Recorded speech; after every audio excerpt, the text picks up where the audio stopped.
Yo, what's up guys? It's Jack and welcome back. And in this video, I wanted to talk about my 12 favorite maps in all the Call of Duty games that I've played. Now, obviously, we all know that maps can either break or make a game. So I figured since it's been going through my head a lot lately, especially since the release of Call of Duty World War II, it only makes sense to make this kind of a video, right? Like what maps, in my opinion, are the best maps, like my personal favorite, which also I think happen to be the best maps in the Call of Duty games that I've played. Now, obviously, if I feel that a specific game didn't quite meet the criteria, I will discuss that as well and why very briefly before going on to the next map. So without further ado, oh, and one more thing. I'm also not going to be including DLC maps. I'm just going to include maps that shipped with the particular game. And I am only going to be going from Black Ops 1 and over and beyond that, because Black Ops 1 is when I started to get into Call of Duty serious in a serious note. So without further ado, let's get started. Now, the very first one, I'm going to go in order in terms of chronological order of when the games were released. So the first one, Summit. Black Ops 1 Summit was amazing. It was a snow map. It was very well balanced. Not too campy, not rushy. See, a lot of these maps are going to have a lot of these things in common. They're all going to be very well balanced, and they're going to encourage you to move. And if you decide to camp, you have to do it in a smart way, so that way someone doesn't end up rushing and catching you. So because all these maps that are on this list, I think, are perfectly balanced. So I just wanted to say that before you guys start to say that I'm repeating myself. So I might as well just say it once. So Summit was the first one that easily came to mind. And other than Nuketown, whenever Summit came up on the rotation, it was almost always picked. And the next one that I want to discuss is from Black Ops 1 as well, and that is Firing Range. Firing Range has been remade in Black Ops 2 as well. I think it's called Studio.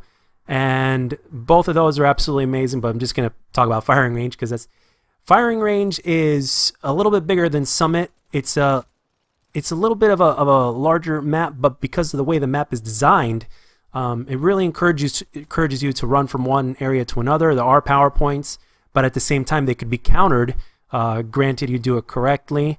And the map is just overall really, really, really good, really solid. One of the best maps in Call of Duty history, in my opinion. Moving on to Modern Warfare 3, Dome.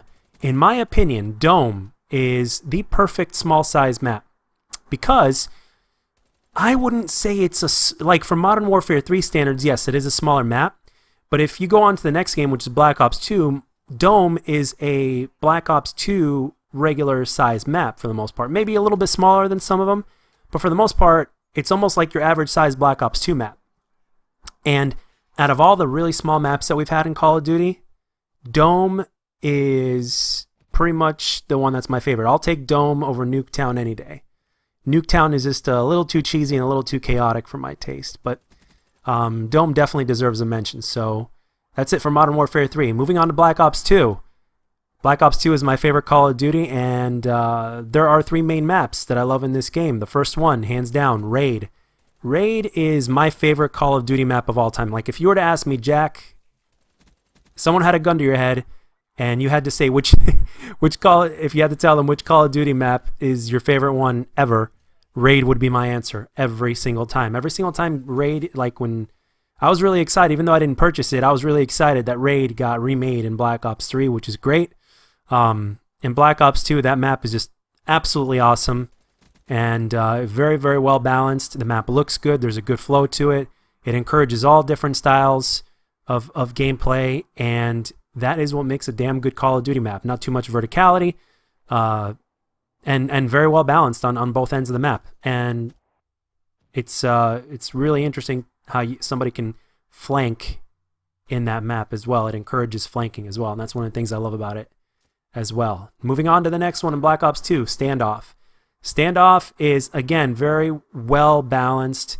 It's not like Raid to where, I mean, you can flank, but it's a little bit more difficult, in my opinion, to flank on that map than it would be in Raid, in my humble opinion. The map feels a little bit larger than Raid, but again, it's very balanced. It encourages all sorts of different styles of play, like I've said before, and the map has many different things that appeal to many different players. Like, there are spots where somebody can literally camp, but at the same time, if somebody knows the correct way to do so, it can be countered, which is, I mean, Raid is a perfect, Standoff is a perfect example of that. There are so many places where someone that's a passive player can go into and take advantage of a spot, and there are many spots that they can go to, and they can even go from one spot, stay there for about 3 minutes, and go to another spot and stay there for about 3 minutes and be successful. And yet at the same time, a rusher can maneuver the map correctly, can travel from one side of the map to the other correctly, and they can absolutely counter that because of the way the map is designed. And I think Standoff is a prime example of how a Call of Duty map should be designed, as well as these other ones as well. Next one, Hijacked. Out of all the different kinds of boats, yachts, and ships that we've had in Call of Duty, I think Hijacked is the one that stands above all. The only problem I have with Hijacked, see, the thing is, Hijacked is a very fun map to play because it's very high action.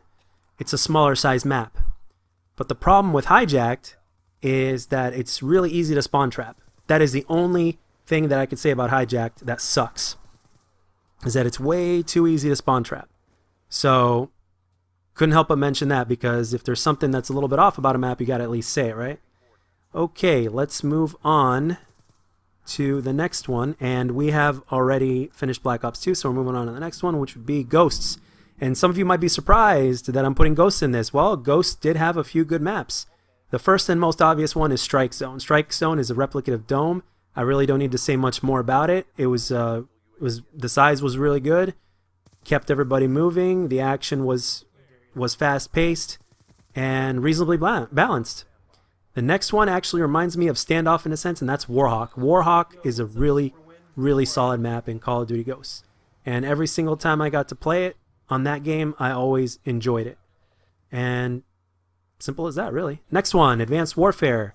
Retreat. Retreat is a good map because you can also play it boots on the ground. You don't have to go exoing like crazy everywhere, for those of you guys that don't prefer that. Somebody that is playing boots on the ground and that is used to that particular style of traditional Call of Duty, you can get on retreat and you can play that way and still succeed. There you go. And the map looks good. It's very well balanced. And for all the areas to where you need to be vertical, it's fairly open. It's not closed, and that's a very good thing. So even if your boots on the ground and somebody's a little bit more vertical up there, you can just aim up behind cover and shoot them down, and there you go. All right, moving on to the next one, Advanced Warfare again, Solar. Solar is, again, for the exact same reason. If you're playing boots on the ground, you can succeed, and it's actually it's a smaller size map as well. So again, with the different ways you can go from one side of the map to the other, you want to be boots on the ground, you can succeed in doing so. And in my opinion, I think the map has a good look to it, and it's pretty unique how you can have engagements from across the map. Somebody can be on the other side of the map, and you can have really interesting engagements from all angles on that map. So I kind of dig that. I enjoy it. All right, moving on to Black Ops 3. Fringe. Hands down. Fringe, in terms of all of the maps in Call of Duty that had advanced movement, Fringe would be number one by far.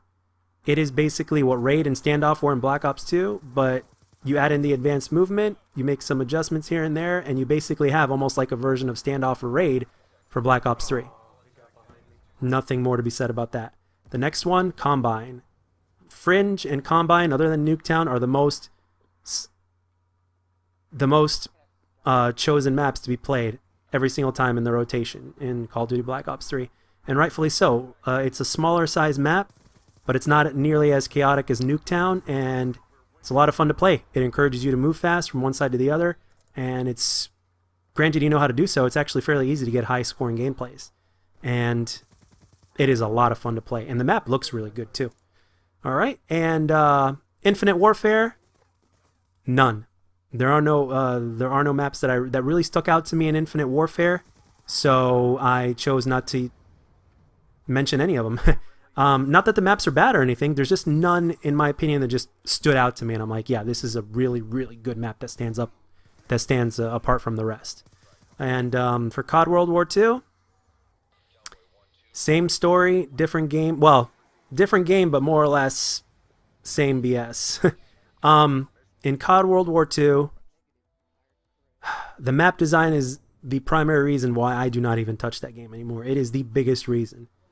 It's a boots on the ground game, but the maps are large, and on top of that, there's unnecessary verticality and way too many camping spots.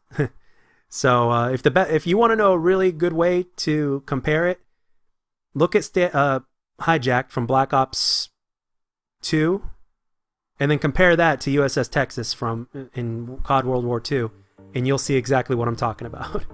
But anyway, guys, that's all I got for this video. That's all I wanted to say, and that is my opinion. Those are my favorite maps in Call of Duty ever, and I believe that's 12 of them. So let me know what you guys think. Do you agree? Do you disagree? What are some of your favorite maps? I'd really like to know. And as always, guys, I hope you enjoyed the gameplay in the background, and if you enjoyed the video, let me know, and if you didn't, let me know what I can do to make my videos better, and I'll catch you guys on the next one.